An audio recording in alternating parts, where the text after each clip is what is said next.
सामरी स्त्री का अंगीकार करना और जीवन के जल का होता है। दोस्तों, आज हम सीखेंगे सामरी स्त्री का अंगीकार और जीवन के जल के सोता के बारे में।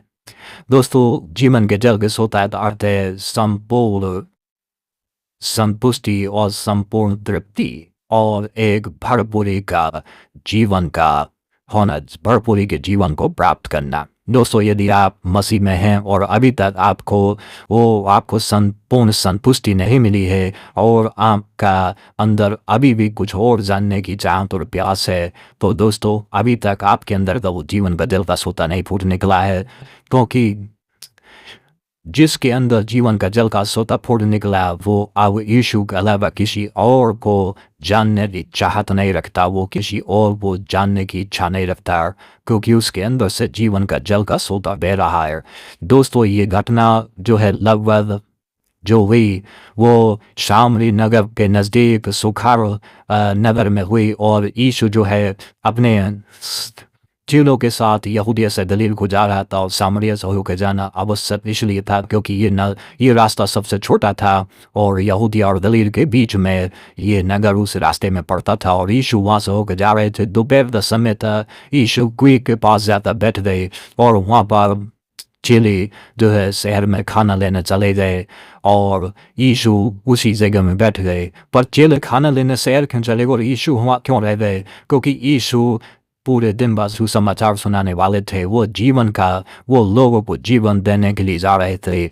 और दोस्तों, वो जो है परमेश्वर के राज्य का प्रचार करते। उनके पास भोजन वस्तु की कमी थी, इसलिए वो मार्केट बाजार से लेने गए और वो कुएं के पास बैठे रहे।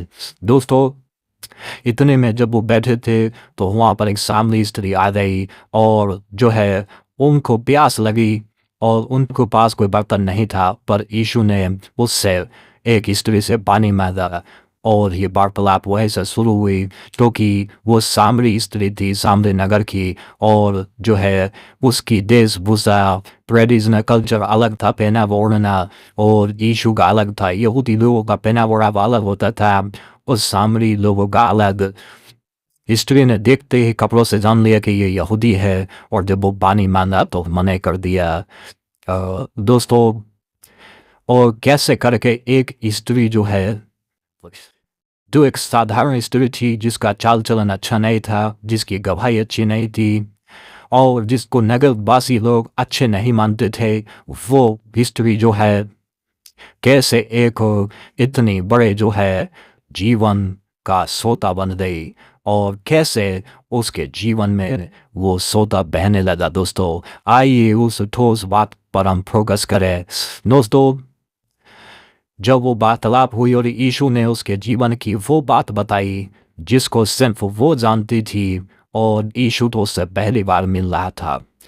जब यीशु ने कहा, जब स्त्री ने पानी देने से इनकार कर दिया, तब यीशु ने कहा यदि तो पानी पिलाती तो वो तो उससे मानती और वो तुझे जीवन का वो जल देता जो अनंत काल के लिए उमड़ता रहता। स्त्री ने कहा कि तेरे पास जल भरने तो रस्सी नहीं और पानी इतना दूर है, तो तू पानी कहाँ से मुझे देता और वो जल तेरे पास कहाँ से आया?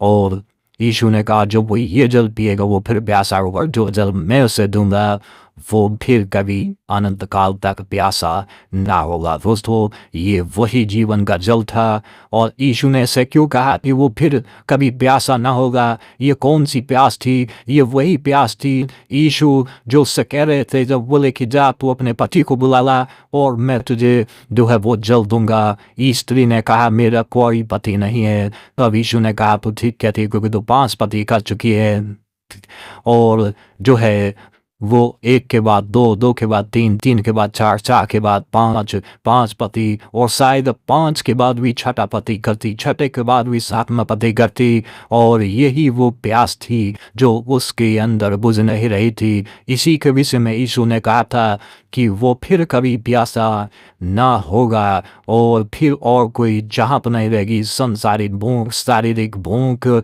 और उसको संसार को भोगने की इच्छा फिर कभी नहीं रहेगी, संपूर्ण संतुष्टि हो जाएगी। जब वो ये बात कह ही रहे तो चेले भी वहाँ पहुँच गए और चेले आश्चर्य करने लगे। और जब स्त्री ने ये बात देख लिया और सुन लिया तब स्त्री ने घड़ा वहाँ छोड़ दिया, घड़ा उसी जगह पटक दिया।